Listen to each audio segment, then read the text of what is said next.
Estudié leyes pero nunca me gradué, decidí tomar otro rumbo debido a la historia que les voy a compartir. Yo vivía en el Estado de México, en Ixtapaluca, arriba del cerro, de la colonia Citlalmina para arriba. Aquí la vida no es glamurosa, pero se puede vivir bien, hay techo, agua, comida y luz, lo básico para llevar una vida normal. Lo que más me gustaba de vivir ahí era la vista, cada que subía al techo a tender ropa tenía frente a mí al Popocatépetl y al Iztaccíhuatl, y un poco a la derecha estaba el Cerro del Elefante. El hermano mayor de mi papá era abogado, por eso yo estaba estudiando leyes, y mientras estaba en la escuela él me dejaba ayudarlo en su despacho. Un día llegó un caso, varios vecinos de una colonia se habían reunido para ayudar a una señora, la policía se la había llevado detenida acusándola de matar a una muchacha. Esa señora era querida y respetada por sus vecinos, porque ella los había ayudado a todos, cada que se lo pedían y ahora los vecinos querían hacer algo por ella. Además estaban seguros de que ella era inocente. Mi tío aceptó tomar el caso y él y yo fuimos al penal a ver a la señora, Susana se llamaba, ella decía ser inocente. Después de esa visita, mi tío empezó a preparar los papeles y trató de conseguir fecha para el juicio. Tras la primera reunión con el juez, querían dictarle una cantidad de años absurda, por si eso no fuera suficiente, todas las supuestas pruebas eran circunstanciales y no había ningún testigo. Por eso mi tío consiguió aplazar la sentencia hasta una próxima audiencia. En ese lapso de tiempo, mi tío logró preparar todo para conseguir la libertad de la señora Susana, pero antes de que fuera la siguiente audiencia, la señora fue atacada brutalmente y tuvo que ser trasladada al hospital de emergencia. Mi tío y yo fuimos al hospital para ver cómo estaba la señora, se veía muy mal, tenía heridas en los brazos, cara y garganta, podía hablar, pero muy despacio, y mi tío le preguntó qué era lo que había pasado. Pero ella ignoró la pregunta y dijo dos palabras: soy bruja. Nosotros no entendíamos por qué nos había dicho eso, tal vez estaba delirando debido a los golpes. Mi tío volvió a repetir su pregunta, pero la señora, de nuevo, respondió otra cosa que no tenía nada que ver. Ella dijo: no quise, por eso me acusan. Mi tío volteó a verme y me hizo un gesto, dándome a entender que la señora no estaba en condiciones de hablar, así que ambos salimos de la habitación y nos retiramos del hospital. Al día siguiente volvimos, y la señora ya se encontraba un poquito mejor, seguía en cama, pero al menos ya podía hablar más. Mi tío le preguntó si recordaba las cosas que nos había dicho el día anterior, la mujer dijo que sí, y que nos explicaría todo mejor. Primero dijo: me están acusando de un crimen que no cometí, y me quieren hacer pagar por eso, e intentaron matarme por ese horrendo crimen que yo no cometí. La señora continuó explicando que ella era una bruja, que en sus años de juventud cometió muchas atrocidades y lastimó a muchas personas. Pero que un día se cansó de esa vida y se cambió de ciudad, se mudó a donde vivía cuando la detuvieron. Desde que llegó ahí, solo se dedicó a hacer trabajos que ayudaran a la gente. Pero una tarde, un político local fue a buscarla para pedirle que se encargara de una muchacha que iba a demandarlo por abuso. El político quería que muriera de un infarto o cualquier otra forma que no levantara ninguna sospecha. Ella se negó, pero finalmente el político tuvo que mandar matar a la muchacha y la estaban inculpando a ella. Ni mi tío ni yo podíamos creer lo que estábamos escuchando, pero la señora dijo que podía demostrarnos que sí era una bruja. Mi tío no estaba muy convencido, pero yo tenía mucha curiosidad. Así que le pregunté a la señora qué era lo que necesitaba para probarlo. Ella extendió su mano y me dijo le diera cualquier cosa personal mía. Me quité un anillo que tenía desde la preparatoria y se lo di. La señora lo tomó, cerró su mano, acercó su mano a su boca y algo susurró. Luego cerró los ojos durante unos instantes, y cuando abrió los ojos, me pudo decir los acontecimientos más importantes de mi vida, desde que me puse el anillo por primera vez hasta ese día.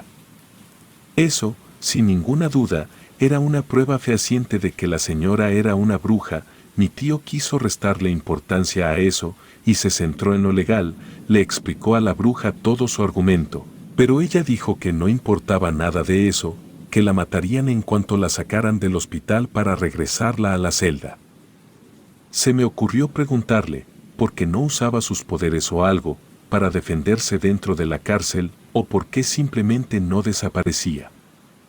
Ella me respondió, que el tipo de energía que ella utilizaba, era uno que debía permanecer almacenado todo el tiempo, por lo tanto lo tenía dentro de una piedra, y esa piedra estaba en su casa.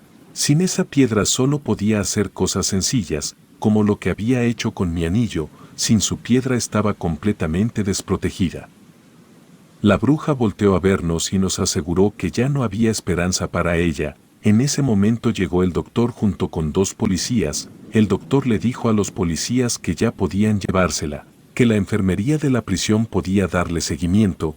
Los policías levantaron a la señora. Antes de que se la llevaran, ella volteó a verme y me dijo: «En verdad lo lamento». No entendía a qué se refería, pero cuando mi tío y yo regresamos al auto, recordé que la bruja no me había regresado mi anillo.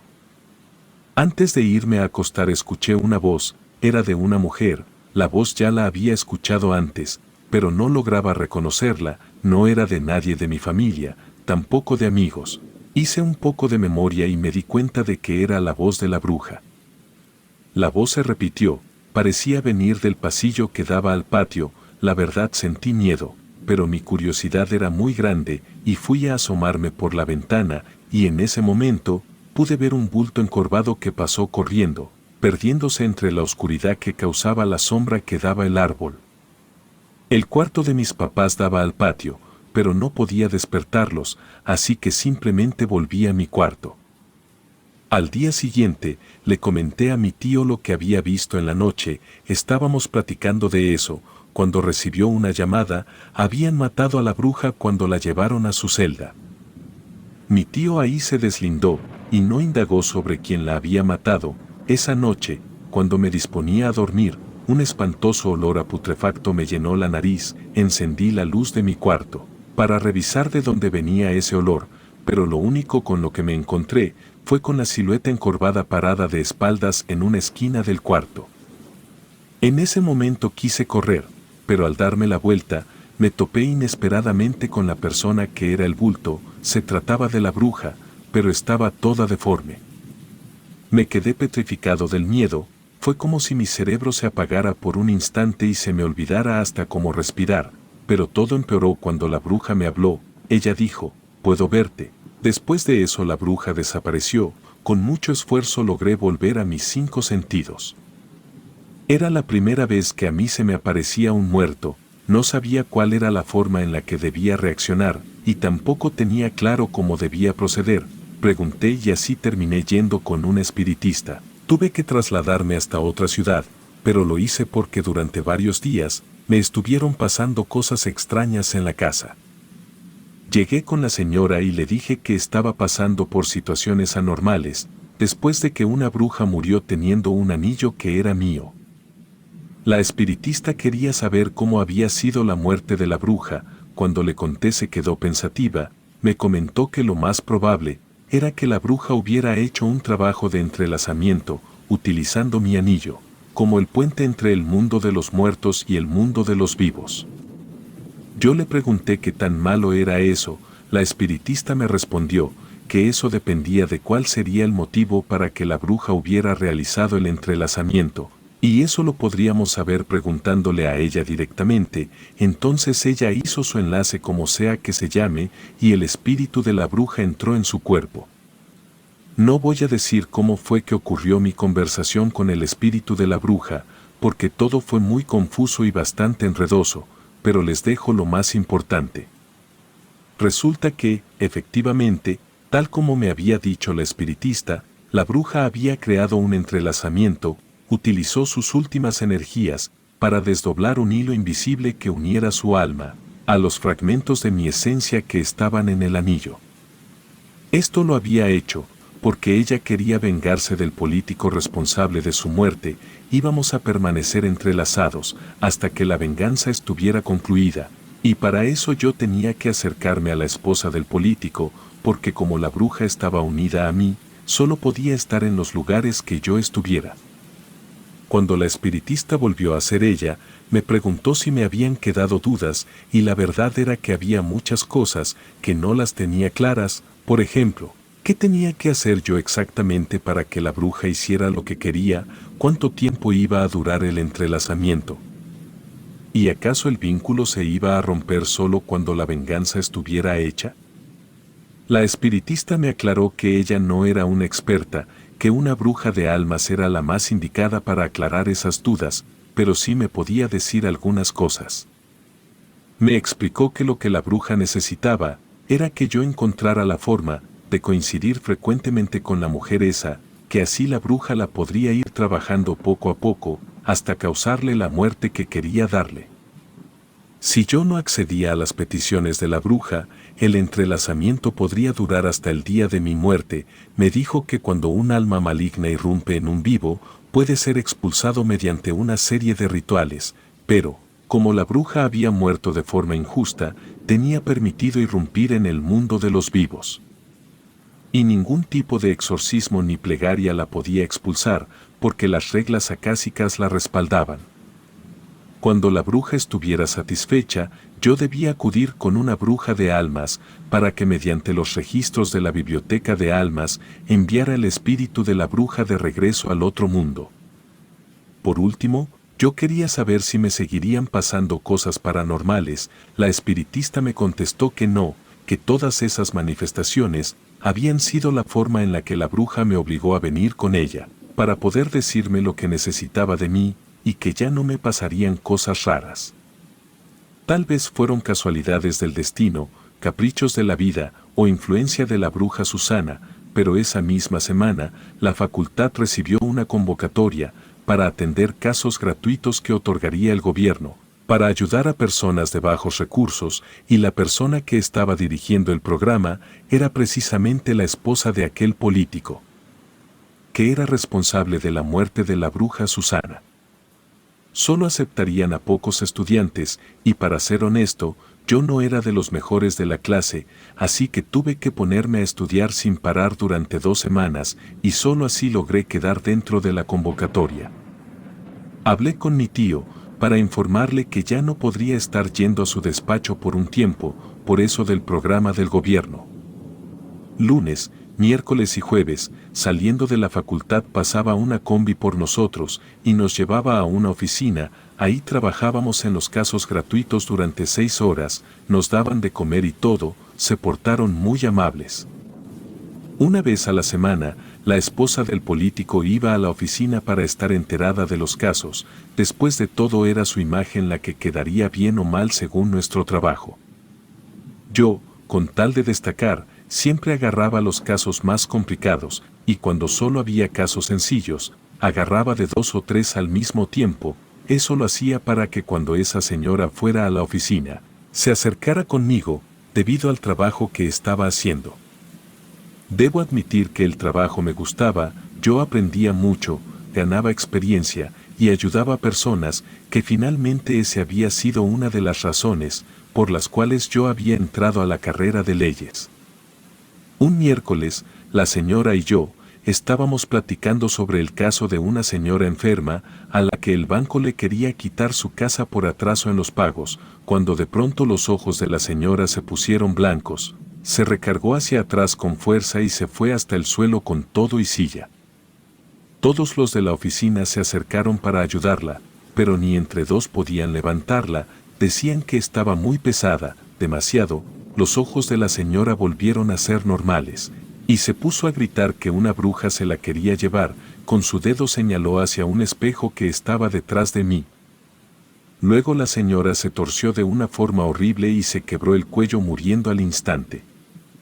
Fue la escena más espantosa y traumática que jamás he visto. No pude soportarlo, dejé la facultad, ya no podía volver, sabiendo que la muerte de esa mujer era en parte mi responsabilidad. De hecho, de la impresión, quedé enfermo unos días, y en cuanto me sentí un poco mejor, volví con la espiritista, y ella me dijo dónde encontrar a una bruja de almas, y ella hizo lo suyo para que la bruja Susana abandonara el mundo de los vivos.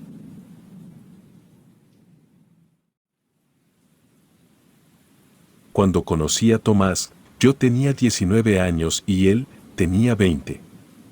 Fue gracias a un amigo en común que comenzamos a vernos con más frecuencia, hasta que finalmente formalizamos nuestra relación. Nunca olvidaré esos años, ya que aún recuerdo todo lo que vivimos juntos. Tomás vivía con su madre, quien era su todo y a quien amaba más que nada en este mundo. Por mi parte, me agradaba mucho la madre de Tomás, ya que desde el primer momento en que la conocí, se encargó de que me sintiera como en familia. Su nombre era Elena y era una mujer hermosa, con una abundante cabellera rizada negra y unos ojos cafés que siempre reflejaban sinceridad y alegría. Lamentablemente, un día, la madre de Tomás cayó gravemente enferma. Visitó a innumerables doctores que solo le recetaban remedios momentáneos, los cuales empeoraban todo una vez que sus efectos comenzaban a desvanecerse.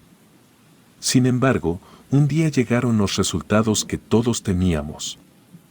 El cáncer de huesos estaba en un estado muy avanzado, y la medicina que necesitaba era demasiado cara. Después de darse cuenta de que no podría pagar la medicina de su madre, trabajando en empleos comunes, Tomás intentó conseguir varios trabajos mejor remunerados.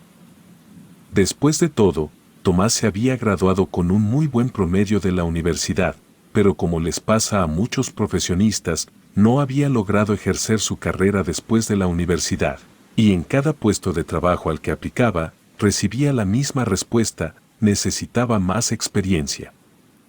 Cada vez que intentaba ahorrar algo de dinero, algo inesperado surgía y sus esfuerzos se desvanecían en el aire. En su desesperación, Tomás recurrió a un conocido suyo, que era conocido por ser un delincuente y asaltante. Este amigo le dijo que podría ganar mucho más dinero uniéndose a su banda y robando a personas adineradas. La desesperación puede arrastrar a la persona más honorable a cometer acciones que en otras circunstancias ni siquiera podría contemplar en su cabeza. Aunque al principio lo rechazó, su necesidad de salvar a su madre lo llevó a tomar la decisión equivocada. Con el tiempo, se unió a la banda y empezó a robar a personas por la noche. Era peligroso y arriesgado, pero al menos estaba ganando el dinero que necesitaba para comprar las medicinas de su madre y para que ella pudiera comer. Por supuesto, no nos lo dijo ni a mí ni a su madre, nos inventó que había conseguido un buen empleo, lo cual jamás cuestionamos. A pesar de que Tomás finalmente tuvo el dinero suficiente para comprar los medicamentos necesarios para su madre, nada parecía ayudarla a recuperarse. Su salud se deterioró aún más con cada día que pasaba. Aquella mujer de mirada hermosa y aspecto saludable se había convertido en casi un costal de huesos, cuyo cuerpo le dolía incluso al respirar, y Tomás se sentía cada vez más impotente y desesperado. Fue entonces cuando uno de sus amigos de la banda de ladrones le habló del pacto con el diablo. Le dijo que podría salvar a su madre, pero que tendría que hacer un trato con el diablo a cambio. Al principio, Tomás rechazó la idea.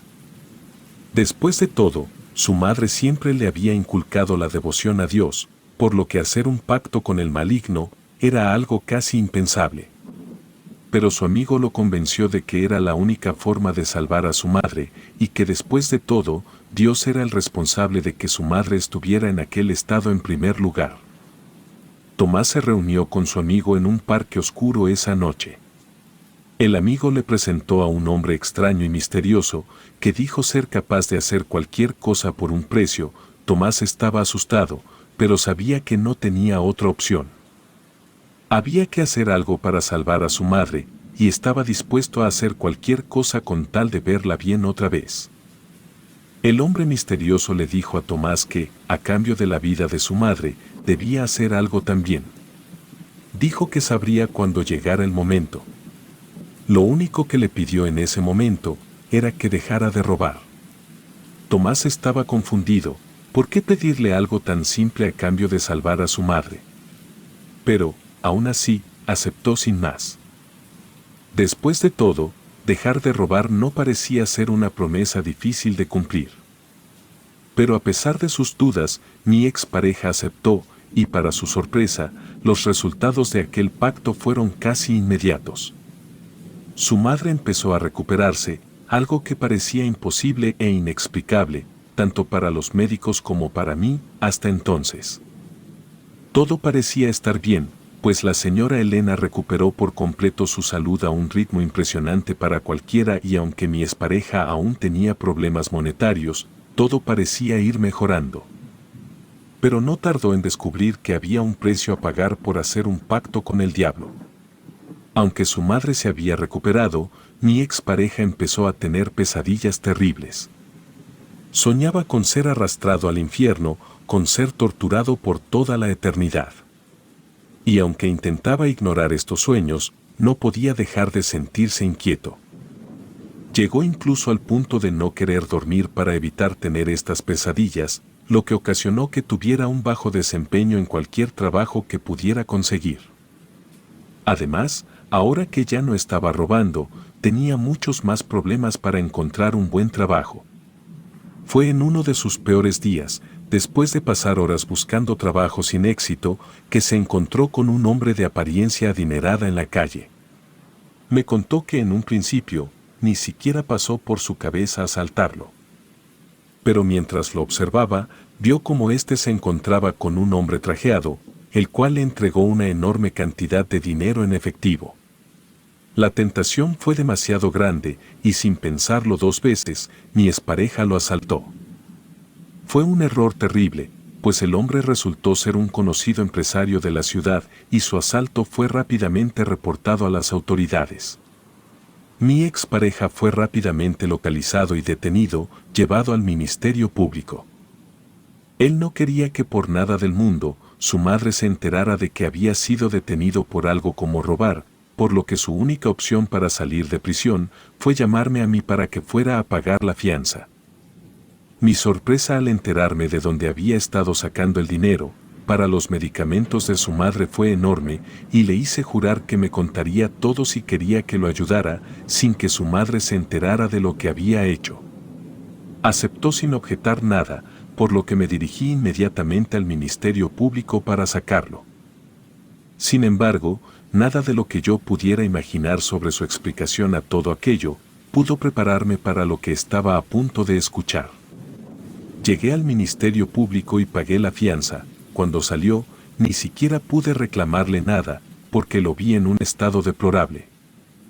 Estaba completamente pálido, como si todo el color de su piel se hubiera desvanecido, sus ojos estaban abiertos de par en par y se le veía preocupantemente consternado. Lo llevé a mi casa, en donde no pronunció una sola palabra en todo el camino. En algunos momentos podría jurar que temblaba, y no fue hasta la mañana siguiente que finalmente estuvo listo para hablar. Me contó todo lo que había hecho, desde unirse a esa pandilla, hasta hacer un pacto con el diablo, para salvar a su madre. Escuché cada palabra atónita, no podía creer lo que estaba escuchando, sin embargo, al parecer, aún faltaba la peor parte, la razón por la cual había salido así del Ministerio Público. Me contó que, mientras esperaba su turno, lo pusieron en una celda. Él me contó que en esa celda había un anciano que estaba de espaldas a él y parecía estar susurrando algo en un lenguaje extraño. Cuando lo dejaron solo con el anciano, este comenzó a reír de forma macabra y a decirle que había roto su promesa. Al principio, no relacionó todo, por lo que cuestionó al anciano sobre lo que decía, provocando así que éste se diera la vuelta.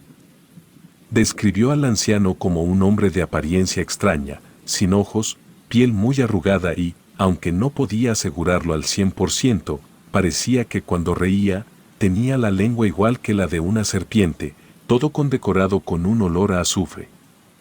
Me contó que fue una experiencia aterradora y que no podía quitarse la imagen de aquel anciano de la cabeza. Sentí un escalofrío recorriendo mi espalda al escuchar su relato, pero traté de mantener la calma y buscar una explicación lógica. Quizá el anciano había sido un preso anterior, que había sido liberado sin que mi novio se diera cuenta, o tal vez era un guardia disfrazado que estaba jugando una broma pesada. Pero me aseguró que los guardias habían dicho que no había nadie más en la celda, lo que me hizo dudar de mis teorías.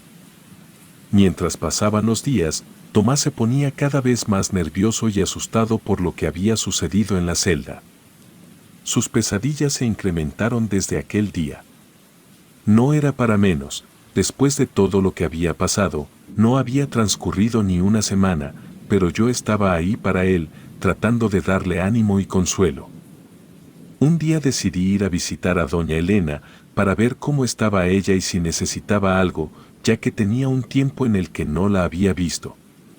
Al llegar a la casa, me recibió con una mirada triste y preocupada, me contó que desde hacía un par de días, la casa parecía estar embrujada. No dejaban de verse sombras y escucharse ruidos extraños por todas partes, además, su hijo estaba cada vez más paranoico y asustado. Lo que más me inquietó fue cuando me dijo que había visto a un hombre trajeado rondando la casa últimamente. Me dijo que nunca lo había visto antes y que parecía estar observando la casa desde lejos. Su descripción del hombre me hizo temblar, porque parecía ser el mismo que él había visto en la celda, solo que doña Elena añadió que este hombre, por momentos, parecía hacer que la casa tomara un ambiente pesado y con cierto aroma a podrido. No sabía qué pensar de todo esto, pero sabía que algo muy extraño estaba sucediendo. Le prometí a la madre de Tomás que estaría al tanto de todo y que lo ayudaría en lo que pudiera. Pero en mi interior, sentía que estábamos en medio de algo mucho más grande y peligroso de lo que podíamos imaginar. La situación se volvía cada vez más extraña y preocupante.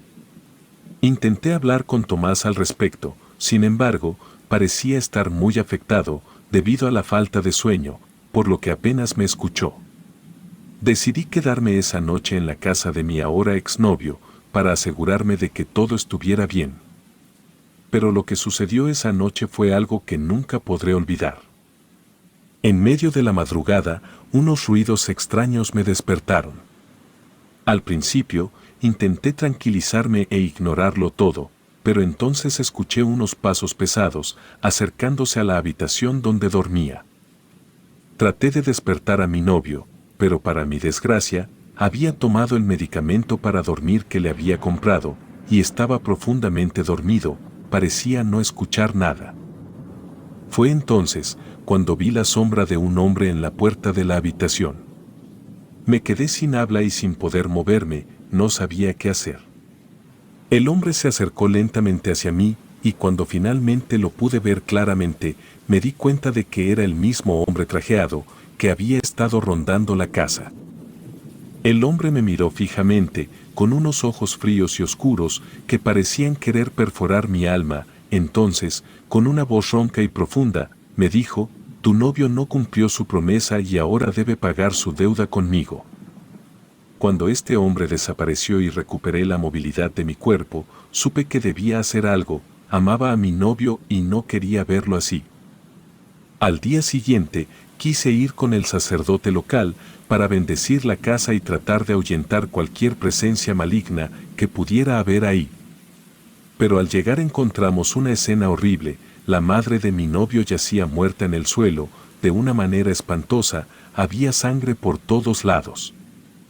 La expresión en su rostro era de horror absoluto, y nosotros nos quedamos en shock y llamamos a la policía de inmediato. La casa fue acordonada y se abrió una investigación, pero nunca se encontró al asesino. La muerte de la madre de mi novio fue un golpe muy duro para ambos. Después de aquel golpe tan duro, mi novio no dejaba de repetir que todo había sido su culpa y que él era el que merecía haber muerto en lugar de su madre. Yo intentaba consolarlo, pero parecía estar cada vez más hundido en su propia culpa y desesperación. Fue entonces cuando le supliqué que nos fuéramos de la ciudad y que intentáramos empezar de nuevo en otro lugar, pero él se negó rotundamente.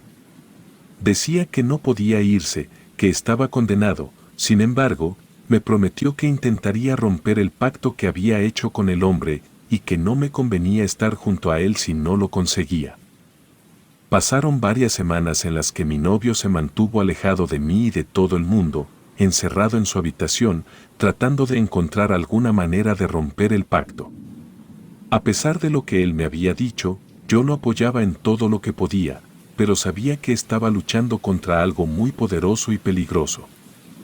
Finalmente, un día mi novio salió de su habitación, parecía diferente, como si hubiera aceptado su destino y estuviera listo para enfrentarlo. Me dijo que había encontrado una manera de romper el pacto, me pidió que me fuera a la ciudad, ya que no quería que estuviera cerca cuando intentara romper aquel pacto, el cual consistía en ir al mismo lugar donde había hecho el pacto en primer lugar.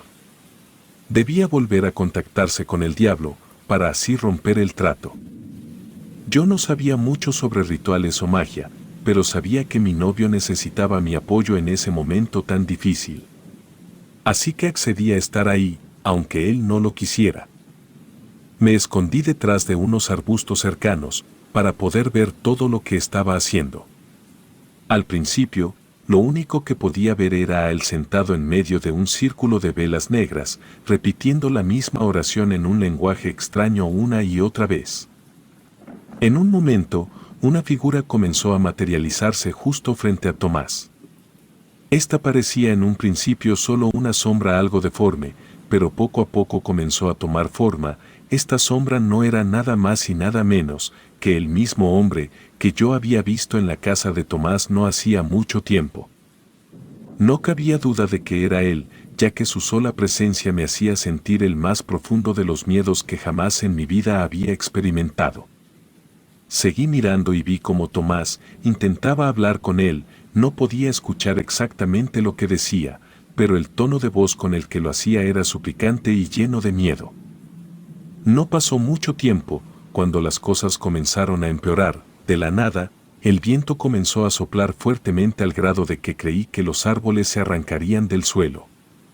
En cuanto esto pasó, Tomás comenzó a gritar que él era quien había roto el pacto primero, que él había matado a su madre por lo que entonces ya no le debía nada. Fue entonces que Tomás fue arrojado por los aires con una fuerza sobrenatural. Azotó a pocos metros de donde yo me hallaba, por lo que no pude resistir el ir a socorrerlo. Lo ayudé a ponerse de pie. El viento soplaba tan fuerte que la tierra levantada nublaba un poco nuestra vista. Aún así, me reconoció de inmediato.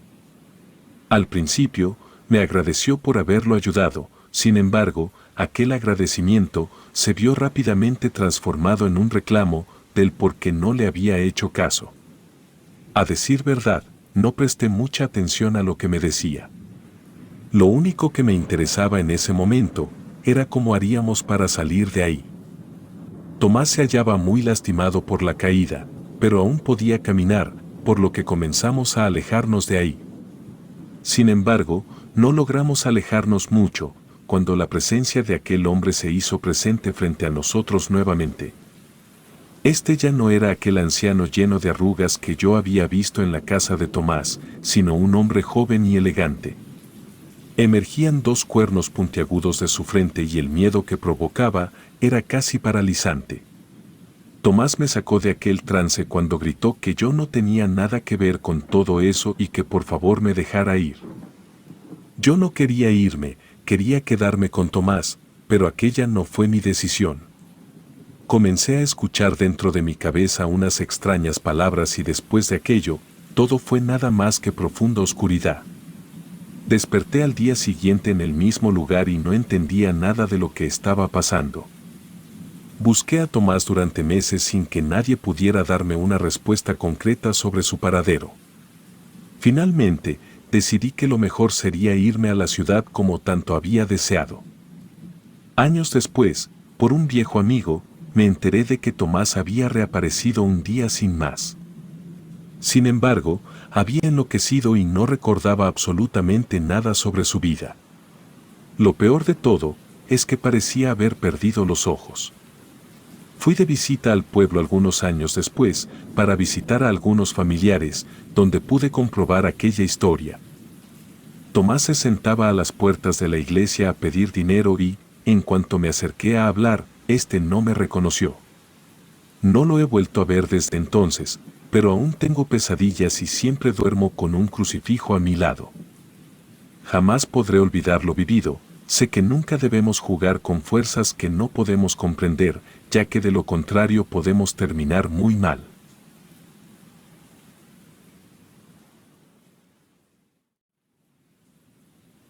Nunca fui buena para hacer amigos.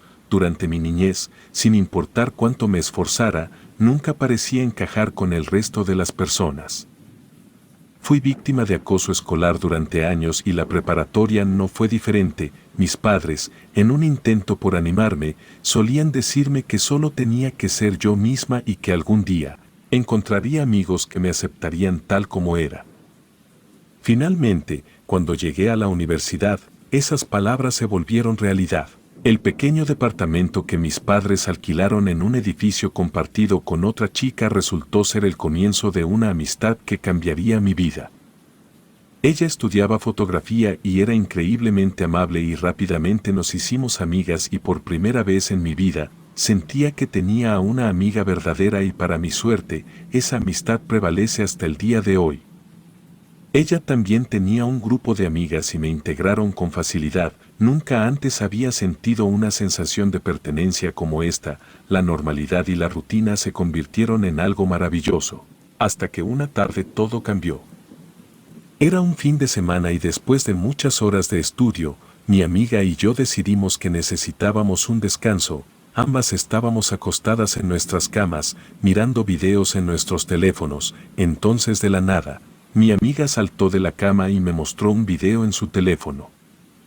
El video era increíblemente simple, mostraba a dos personas cubiertas con sábanas blancas, dándoles la apariencia de fantasmas. Luego, tomaban una serie de fotografías en diferentes lugares. Al principio, no supe qué pensar al respecto, ya que esa tendencia no me llamaba mucho la atención y nunca había participado en ninguna de las modas virales que inundaban las redes sociales.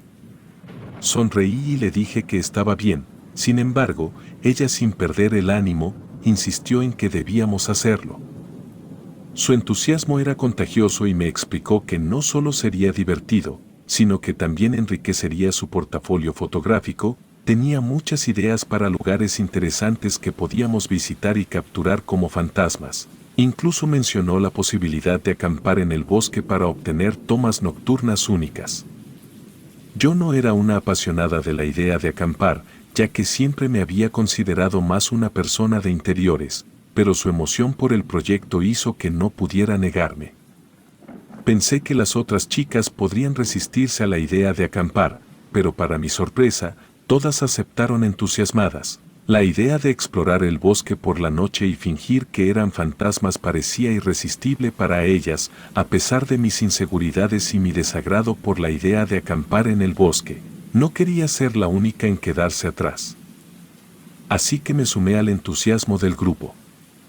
Al principio, no le di mucha importancia al asunto y pensé que tal vez, con el tiempo el entusiasmo por esta idea pasaría y que todo se olvidaría, aunque al principio parecía que así sería. Un día me metieron en un grupo de WhatsApp llamado Campamento del Terror.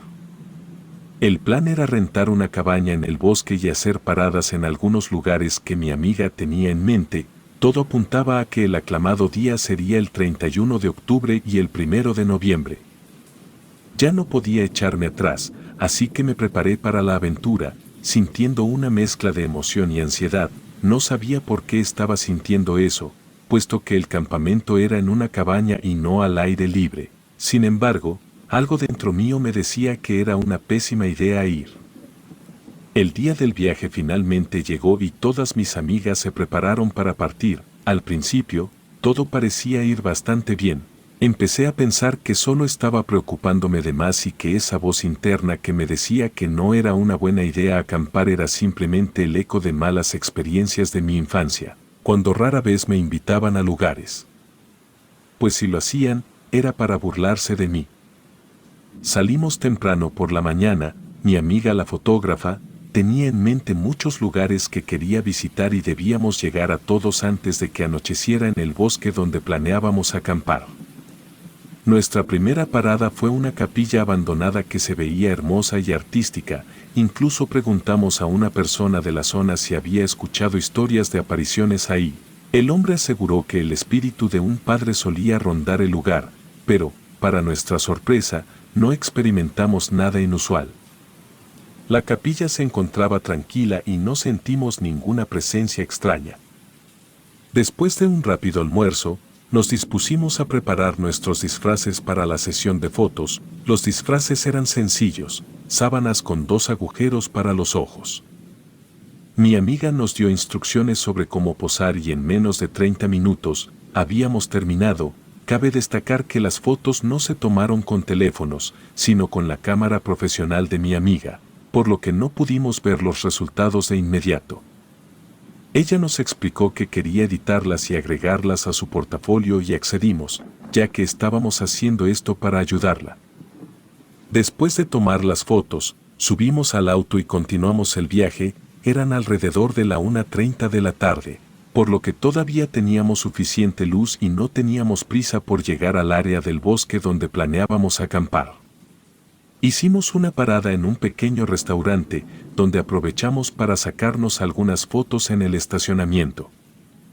Aunque el lugar no era aterrador ni tenía la atmósfera que mi amiga buscaba, cumplía con la temática. Tomamos solo unas cuantas fotos, ya que mi amiga nos recordó que aún faltaban algunos lugares en su lista y que debíamos continuar nuestro viaje. La siguiente parada en nuestro viaje nos llevó a un río, un lugar que parecía perfecto para lograr la atmósfera escalofriante que queríamos. La idea original de mi amiga era meterse al río para la sesión de fotos, pero el frío de la temporada, en pleno octubre y noviembre, hizo que ninguna de nosotras accediera a la idea de mojarnos. Así que mi amiga se tuvo que conformar con tomar fotos en las cercanías del río antes de volver al auto, sintiéndonos aliviadas por no haber tenido que enfrentar las frías aguas. En ese momento, todas comenzamos a proponer que sería mejor dirigirnos directamente a la cabaña en el bosque, donde planeábamos acampar. Hacía mucho frío y la idea de ponerse las sábanas encima significaba que tendríamos que quitarnos nuestros suéteres y sudaderas para que no abultaran demasiado debajo de las sábanas. Sin embargo, mi amiga nos pidió que al menos hiciéramos una parada en el cementerio, uno de los lugares que más deseaba visitar. Después de un largo debate, mis amigas y yo finalmente accedimos. Condujimos durante otras 2 horas hasta llegar a un cementerio que mi amiga ya había seleccionado para otra sesión de fotos. El lugar estaba en excelentes condiciones y se notaba que se le daba mucha importancia a las tumbas. Las tumbas eran elegantes y algunas tenían capillas construidas ahí mismo. Le pregunté a mi amiga cómo había descubierto este lugar y si estaba bien tomar fotos ahí, ya que parecía ser privado y no público. Ella me explicó que su difunto abuelo estaba enterrado ahí, por lo que tenía acceso al lugar y solo tomarían algunas fotos rápidas antes de volver al auto. Caminamos por el cementerio durante unos 10 minutos, aunque había visitado cementerios en el pasado, esta ocasión se sentía diferente.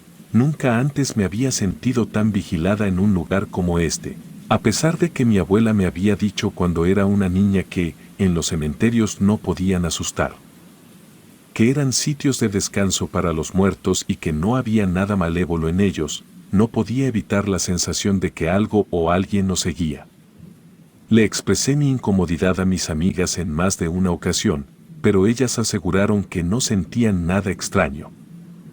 Finalmente, encontramos un lugar ideal para la sesión de fotos. Era un gran mausoleo que parecía pertenecer a una familia. Comenzamos a quitarnos las sudaderas y a ponernos las sábanas, preparándonos para posar entre las tumbas y cerca del mausoleo. En algún momento de la sesión de fotos, me sentía cada vez más incómoda y tenía la sensación de que mis amigas no estaban mostrando el respeto que merecían las tumbas de los difuntos. Se estaban sentando en ellas o acostándose junto a las tumbas, fingiendo que eran las suyas. Incluso una de ellas se metió en una tumba cavada para un funeral que se llevaría a cabo pronto, fingiendo que estaba siendo enterrada ahí. A pesar de mi preocupación, no les dije nada por miedo a que se molestaran conmigo y simplemente traté de seguir la corriente, tratando de respetar lo más posible, pero al mismo tiempo tratando de no parecer una aburrida. En algún momento de la sesión de fotografías, mi amiga encargada de las fotos propuso que nos tomáramos una foto todas juntas sentadas en diferentes partes del mausoleo. Pensó que esto daría un efecto de que los fantasmas estaban saliendo de aquel hermoso mausoleo, nos indicó dónde debería sentarse cada una, pero quise opinar sobre la idea, ya que me preocupaba que los muertos se sintieran ofendidos. Mis amigas se rieron, pensando que era una broma, ya que ninguna de ellas creía realmente en eso, no sabían que yo sí creía y cuando mencioné que no estaba bromeando, tomaron el comentario un poco más en serio. Sin embargo, aún no parecían convencidas de que debiéramos preocuparnos. Una de mis amigas miró directamente al mausoleo y preguntó si estaba bien tomarse fotos ahí, como si estuviera hablando a los muertos, pero no pasó absolutamente nada, lo que llevó a un tono burlón en su voz mientras decía que eso sonaba como un sí para ella. Todas se rieron levemente y concordaron en que eso también podría interpretarse como un sí y decidieron tomar sus lugares cerca del mausoleo para la fotografía. Al no tener más argumentos en contra y sintiendo cierta presión social, decidí que estaba bien y me uní al grupo en el mausoleo. Mi amiga preparó la cámara con el temporizador para tomar la foto y correr hacia su lugar antes de que la cámara disparara la fotografía. Justo cuando se escuchó el clic de la cámara, todas sentimos algo extraño, fue como un escalofrío helado que recorrió cada parte de nuestro cuerpo. Instintivamente, nos volvimos a mirarnos y nos quitamos las sábanas de inmediato. Estábamos a punto de expresar nuestro desconcierto en voz alta cuando escuchamos la voz del cuidador del cementerio, quien nos informó que no podíamos estar tomando fotos ahí, mirándonos entre nosotras y sintiéndonos inquietas. Esperaba que mi amiga explicara que su abuelo estaba enterrado ahí, como me había dicho cuando llegamos.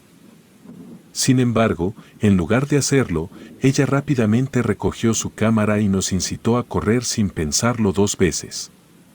Ante la urgencia en su voz y la inminente llegada del cuidador del cementerio, todas entramos en pánico y comenzamos a correr a toda prisa, sin detenernos hasta que volvimos al auto.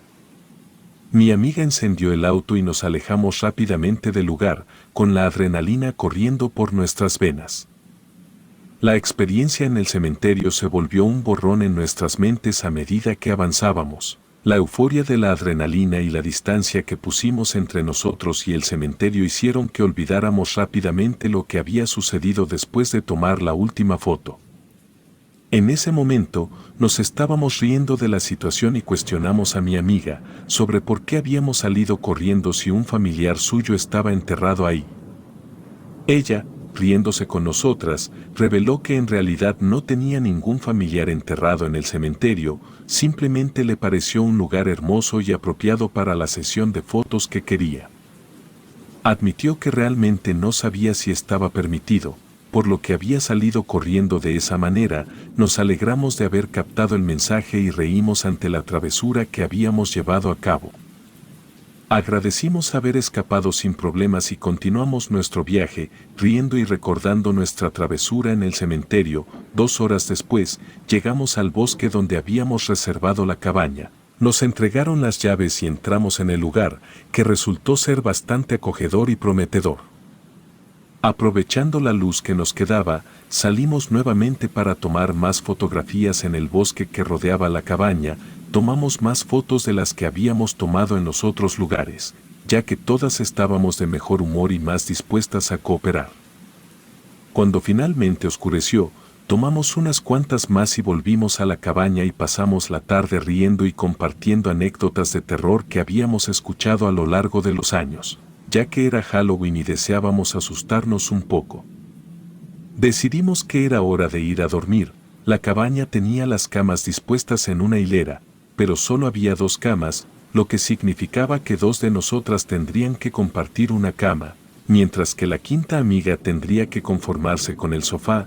Después de un breve debate, decidí dormir en el sofá, permitiendo que mis otras 4 amigas compartieran las camas. Así lo hicimos y finalmente, todas nos quedamos profundamente dormidas.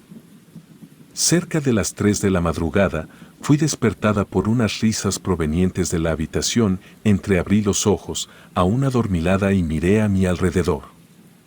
Al principio, me asusté un poco, ya que no estaba acostumbrada a ese lugar, aunque rápidamente, mi cerebro se puso en marcha y recordé que no estaba en mi hogar, sino en una cabaña en el bosque. El susto inicial se desvaneció y noté que mis amigas también estaban despiertas. Sin embargo, no estaban recién despertando como yo, más bien se estaban riendo. Una de ellas, la que se había metido a la tumba recién cavada, se había levantado sonámbula y deambulaba por la cabaña, chocando contra las paredes y encendiendo todas las luces. El resto de nosotras no pudo evitar reírse y comenzamos a grabarla, planeando mostrarle el video al día siguiente. Al principio, la situación nos pareció graciosa, ya que su sonambulismo la hacía parecer bastante torpe, pero de repente, nuestra diversión se convirtió en preocupación. Nuestra amiga sonámbula empezó a azotarse contra una de las paredes de la cabaña de una manera violenta y alarmante. No era el típico comportamiento sonámbulo tranquilo, en el que las personas caminan de manera sosegada y luego se despiertan después de un choque leve. Esto era diferente y cada golpe era tan fuerte que era imposible que no se hubiera despertado en el proceso, incluso se hirió la frente con uno de los golpes y todas nos alarmamos. Intentamos detenerla, una de nosotras incluso puso su mano justo donde estaba a punto de golpearse con la cabeza, pero esto no pareció frenar su impulso. En lugar de eso, siguió azotándose con una fuerza sobrenatural, incluso lastimó la mano de nuestra amiga en el proceso, aunque afortunadamente la herida no fue grave. Después de varios intentos de despertarla, finalmente logramos que se acostara de nuevo en la cama. Justo cuando pensamos que la pesadilla había terminado, nuestra amiga abrió los ojos de una manera inquietante, nos miró a todas y sus dientes castañaban como si tuviera frío y luego, en un tono perturbador, dijo mientras me miraba fijamente: «Tú le pareces bastante bonita», después de pronunciar esas palabras. Se acostó de nuevo como si nada hubiera sucedido. Esta escena nos dejó completamente desconcertadas y aunque nos resultó perturbadora, decidimos no darle demasiada importancia en ese momento. En su lugar, curamos la herida en la frente de nuestra amiga y regresamos a nuestras camas, tratando de averiguar qué hacer al día siguiente. A la mañana siguiente, mi amiga se despertó un poco asustada por la herida en la frente. Le explicamos lo que había sucedido y que no sabíamos por qué se había comportado de esa manera. Sin embargo, ella afirmaba no recordar nada de lo que había pasado durante la noche, lo cual era extraño, ya que siempre recordaba sus sueños. Esta vez era como si su mente hubiera estado en blanco hasta que despertó por la mañana. Pensamos que tal vez se trataba de un extraño caso de sonambulismo y decidimos no darle demasiada importancia. Nos preparamos para desayunar mientras nuestra amiga, que había estado tomando las fotografías con su cámara, revisaba las imágenes para ver cuáles servían y cuáles no. Cuando salimos a decirle que era hora de desayunar, la encontramos pálida y visiblemente perturbada. Nos dijo que de alguna manera había alguien más disfrazado de fantasma en las fotos que nos había tomado. Esto nos desconcertó, ya que solo éramos 5, pero en las fotos había una sexta figura. Incluso el disfraz de esa persona no coincidía con el nuestro, ya que su manta lucía vieja y amarillenta por el paso de los años, a diferencia de nuestras mantas. Las primeras fotos lo mostraban como un punto lejano en el fondo, pero con el tiempo se acercaba más y más. En la última foto, prácticamente estaba detrás de mí. Estábamos asustadas y confundidas, sin entender quién o qué era esa figura, ya que no parecía un fantasma real, sino más bien una persona disfrazada. Las fotos revelaron que este ser comenzó a aparecer en el cementerio, lo que nos hizo pensar que se nos había pegado desde ahí. Aterradas, decidimos regresar a nuestras casas, aunque cuando compartimos la historia con otros, pocos nos creyeron. Pensaron que era una broma elaborada y que la figura extra en las fotos era solo un amigo que se prestó para darle veracidad a nuestra historia. Sin embargo, la pesadilla no terminó y comenzamos a ver a la persona disfrazada de fantasma en todas partes. En el cuarto donde nos quedábamos, la veíamos deambular o caminar por la cocina, el baño o incluso pasar por las puertas como una persona sonámbula. No nos decía nada ni intentaba asustarnos de manera directa, pero su presencia constante nos llenaba de miedo. Lo que nos aterraba aún más era que, a diferencia de las demás, parecía tener una afinidad especial conmigo. A veces, las otras chicas ya no la veían, pero yo seguía viéndola en mi departamento. Esta experiencia me llenó de un profundo temor que no podía superar.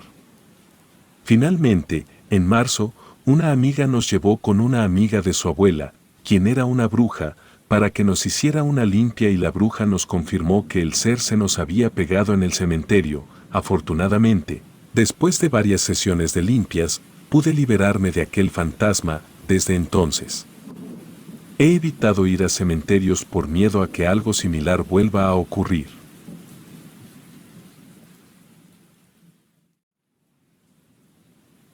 Mi nombre es Miguel y lo que voy a contar a continuación es un encuentro con un ser de pesadilla, al cual he nombrado como el hombre al revés. Hasta el día de hoy no tengo idea de qué clase de demonio o entidad sobrenatural se trata, solo sé que estoy feliz de que no he vuelto a verla.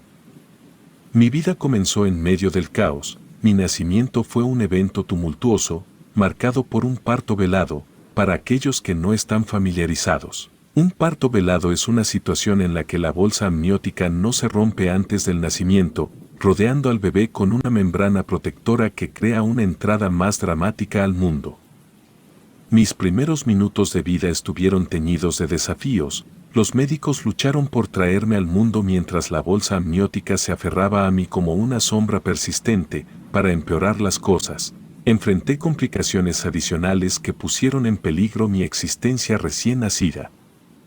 Fui declarado muerto por unos minutos antes de ser milagrosamente revivido por las manos expertas de los médicos.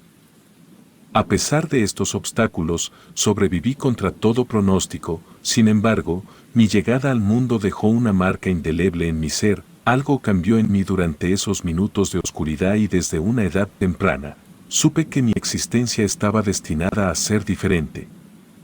Desde mi infancia, experimenté fenómenos inexplicables. Algunos de mis sueños se convertían en realidad y a menudo podía anticipar la llegada de visitas antes de que tocaran a la puerta. Mi inteligencia también se destacó. Con una memoria que superaba con creces la normal, recordaba con claridad detalles de mis primeros años de vida. Recuerdos que en mi inocencia infantil, creía que eran simples sueños. Sin embargo, al compartir estos recuerdos con mis padres, me confirmaban que lo que recordaba realmente había ocurrido. Todo parecía marchar bien en mi vida, hasta aquel día fatídico en la casa de mi abuelo. Cuando solo tenía 7 años, recuerdo la sensación inquietante que me envolvía mientras caminaba por el umbral de la vieja casa. Las sombras danzaban en las paredes como siluetas de un pasado que se negaba a descansar en paz.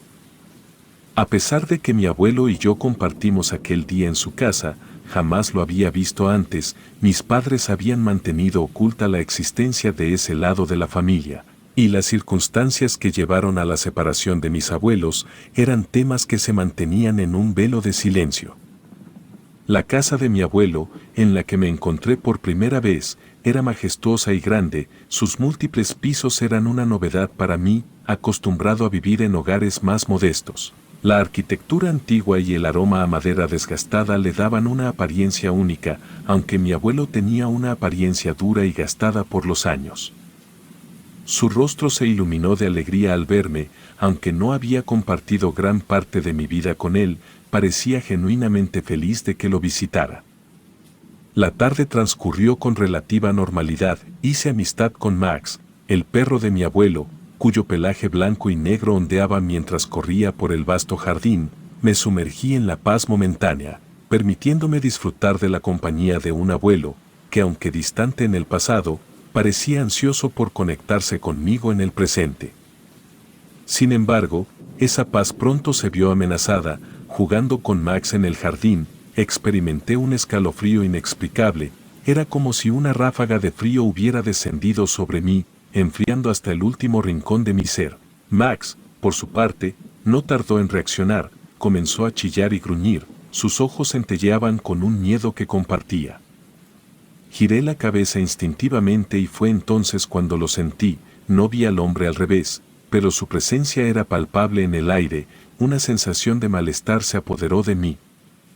mientras mis sentidos se agudizaban ante lo desconocido, miré hacia la distancia y en ese momento, una de las herramientas de mi abuelo cayó al suelo con un estruendo. El sonido resonó en el silencio que había caído sobre el jardín y mi corazón latía con fuerza en mi pecho. El miedo me paralizó, era un sentimiento desconocido para mí hasta ese momento, aunque la curiosidad me empujaba a explorar lo que había causado la caída de la herramienta, el temor me frenó en seco. Mi mente aún infantil y vulnerable no estaba preparada para enfrentarse a la realidad, que se escondía en las sombras. Corrí hacia la casa buscando refugio en su interior. A pesar de que mi rostro reflejaba el miedo que sentía, decidí guardar silencio sobre la presencia del hombre al revés. Los adultos, incluido mi abuelo, parecieron percatarse de mi incomodidad, evidenciada por mi palidez, pero opté por ocultar la verdad detrás de mis ojos inquietos, era un secreto que temía compartir. La tarde continuó su curso y la luz se dio paso a la oscuridad de la noche. La visita estaba programada para extenderse hasta el día siguiente y mi abuelo, ajeno a mi experiencia inquietante, me mostró el lugar donde pasaría la noche. Era la primera vez que tendría un cuarto para mí solo. Un pequeño refugio en medio de la extrañeza que estaba comenzando a teñir mi percepción del mundo. A pesar de la intriga que había marcado la tarde, la emoción infantil prevaleció al ver mi propia habitación. El cansancio y la distracción de las horas pasaron a ocupar mi mente, alejándome temporalmente de la sombra del hombre al revés. Me sumergí en el confort de la cama, acunado por la esperanza de que el sueño liberaría mi mente de las tensiones del día. Sin embargo, el descanso prometido se vio interrumpido por un despertar abrupto en la oscuridad de la noche.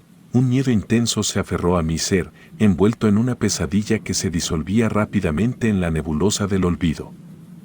La ansiedad me impulsó a buscar recuerdos de mi sueño, pero las imágenes se esfumaron como sombras escapando de la luz. Era extraño, siempre había tenido la capacidad de recordar hasta el más mínimo detalle de mis sueños. Sin importar cuán insignificantes fueran, ahora enfrentaba un vacío inquietante. Como si mi mente se negara a revelar la verdad que había experimentado. El miedo, en lugar de disiparse con la llegada de la noche, se intensificó. Un terror silencioso me envolvía. En la oscura quietud de la habitación, mis intentos de gritar en busca de ayuda resultaron inútiles. Mi voz se ahogaba en un silencio sepulcral. Fue entonces cuando los pasos comenzaron a resonar en la penumbra, un sonido cuadrúpedo, pero no provenía de las patas de Max, el perro de mi abuelo. Una certeza instintiva se apoderó de mí, indicándome que aquella presencia no era la del fiel compañero que había conocido durante el día. El miedo alcanzó su punto máximo, envolviéndome en una oscuridad opresiva. La habitación parecía contraerse a mi alrededor y la sensación de ser observado por ojos invisibles me oprimía. El tiempo se estiraba en una agonía interminable, mientras los pasos se acercaban, resonando en mi mente atormentada. De repente, en un suspiro casi al amanecer, el miedo y los pasos se desvanecieron. El alivio, aunque efímero, me envolvió como una manta que alejaba el frío de la angustia.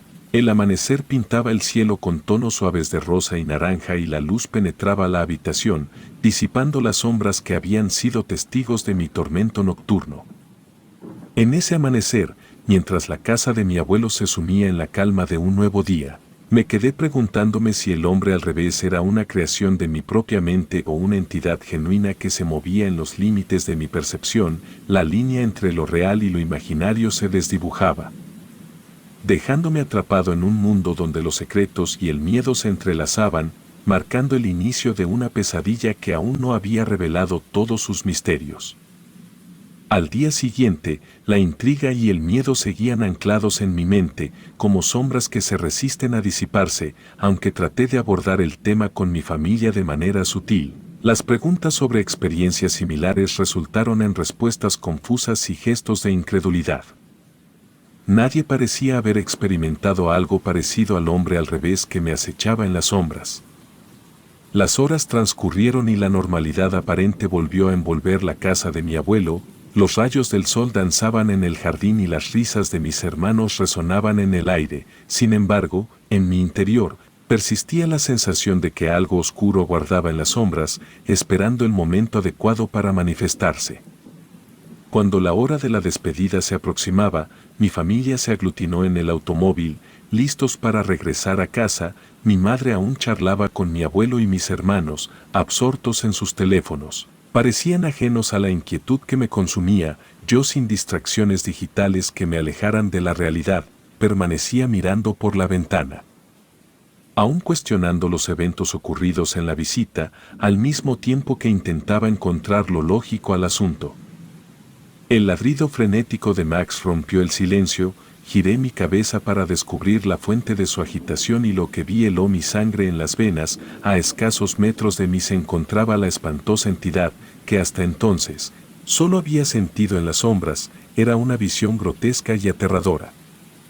Aquella espantosa entidad se mantenía en posición, con sus 4 extremidades en el suelo, pero con una inversión macabra de su anatomía. Su cuerpo, retorcido y deformado, estaba al revés, con la espalda hacia el suelo y el estómago hacia arriba. Sus brazos se doblaban en ángulos antinaturales y su cabeza en una posición imposible. Parecía girada completamente hacia atrás. La delgadez extrema de su figura estaba marcada por múltiples llagas que desfiguraban su rostro y cuerpo. El miedo me paralizó mientras observaba horrorizado la grotesca imagen. El hombre al revés, ahora visible en toda su aberración, se mantenía cerca del perro, ignorando sus ladridos con indiferencia. Fue entonces cuando su cabeza giró, sus ojos hundidos se hicieron fijos en mí, como si hubiera sentido mi presencia. La voz del hombre al revés, demoníaca y cargada de malicia, resonó en el aire. «Puedes verme», repetía una y otra vez, cada vez más fuerte, como un eco macabro. El miedo me envolvía y mis instintos gritaban que no debía interactuar con esa entidad infernal. Sin poder soportar más, solté un grito, cubriéndome los ojos mientras el terror me envolvía. Mis familiares, alertados por mi reacción, miraron hacia donde yo señalaba, pero sus ojos no podían penetrar la barrera que separaba mi realidad de la suya. La despedida fue apresurada, con la sensación de que el hombre al revés nos observaba con su mirada de odio. Mientras nos alejábamos, miré hacia atrás desde la ventanilla del automóvil, viendo su figura retorcida perderse en la distancia. La experiencia dejó cicatrices en mi mente, un recordatorio eterno de la existencia de un ser más allá de la comprensión humana. El hombre al revés, con su presencia espantosa, había revelado una verdad oculta, una realidad que se esconde en las sombras y que persistirá en mi memoria como una sombra oscura, recordándome que hay horrores más allá de lo que la mente puede concebir.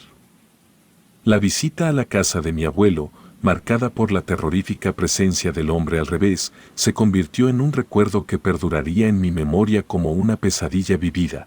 Aunque aquel fue el último día que pisé aquella casa, la relación con mi abuelo persistió, transformándose en visitas a nuestra propia morada, a veces acompañado de su leal perro Max. Los años avanzaron y crecí, convirtiéndome en un hombre con un futuro prometedor, impulsado por la inteligencia que me había distinguido desde mi infancia. Sin embargo, a medida que el tiempo avanzaba, algunos de los dones que alguna vez poseí se desvanecieron, deslizándose hacia el olvido como un sueño fugaz. La realidad de lo sobrenatural, que una vez había tejido hilos oscuros en mi vida, se volvió borrosa con el paso de los años, como si el tiempo mismo se encargara de borrar las huellas de aquella entidad inquietante. Mi abuelo, envejeciendo con gracia y sabiduría, compartió sus últimos años con nosotros. La conexión que forjamos a lo largo del tiempo se mantenía fuerte, pero la sombra del hombre al revés, que una vez se cernió sobre la casa, parecía haberse desvanecido con el tiempo. La paz que había llegado con los años se vio oscurecida por la inevitable pérdida. A los 95 años, mi abuelo dejó este mundo, llevándose consigo las historias y secretos que había atesorado. En su testamento, dejó un legado sorprendente. La casa que una vez fue escenario de mis terrores de infancia, la propiedad se convertiría en mi posesión, una herencia que me cayó mucho de sorpresa. La noticia de la herencia me pareció sorprendente y al mismo tiempo desconcertante, mi carrera se beneficiaría del silencio y la soledad que ofrecía la propiedad, pero algo dentro de mí, algo antiguo y enterrado, advirtió contra el regreso a aquel lugar. Sin embargo, opté por ignorar la voz de la intuición y decidí instalarme en aquella casa apenas tuve oportunidad, la casa de mi abuelo, con sus maravillas y sus recuerdos entrelazados en cada rincón, ahora era mía.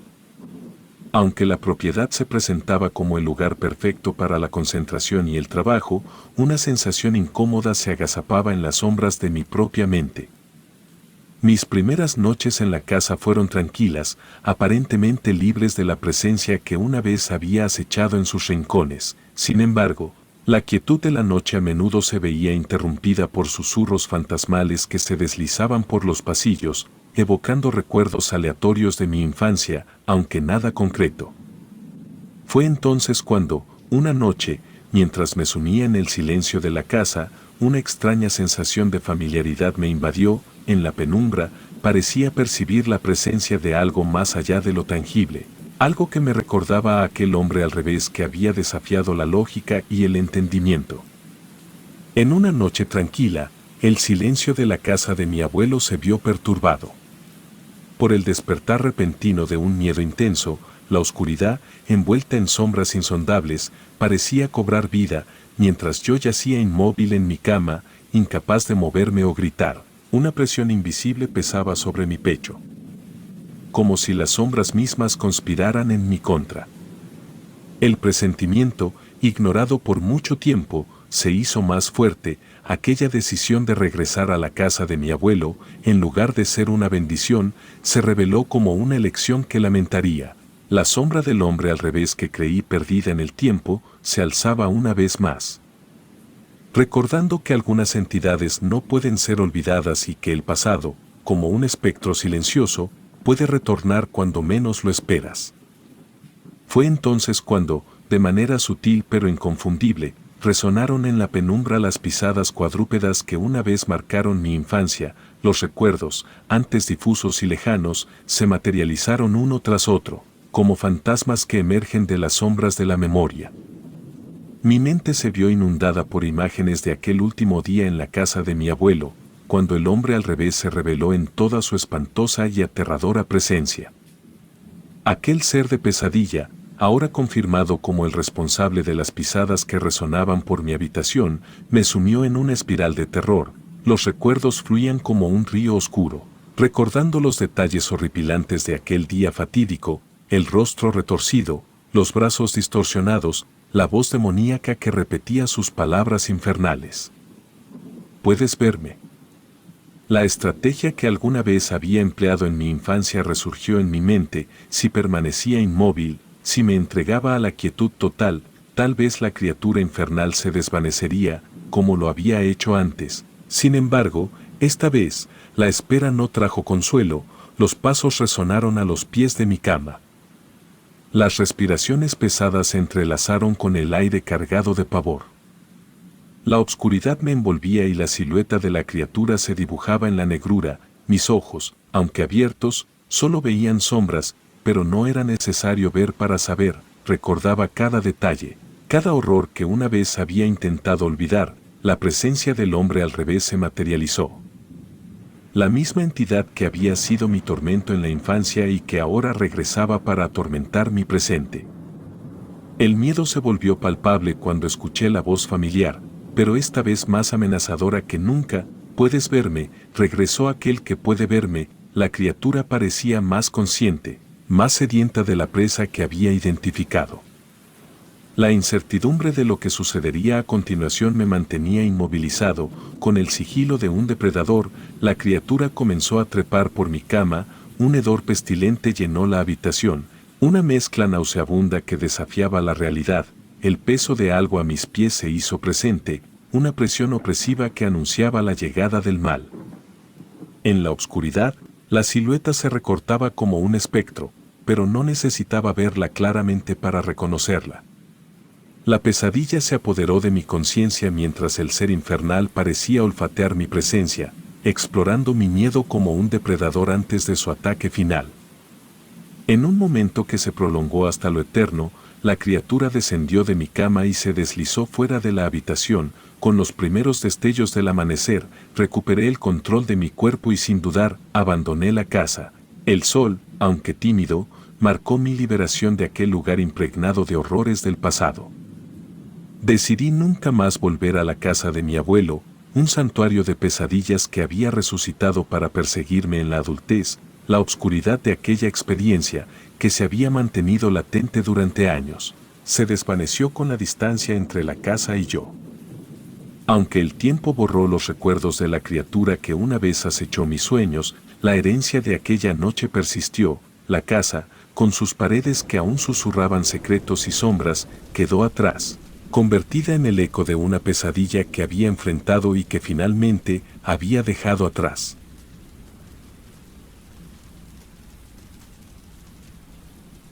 Relatos anónimos.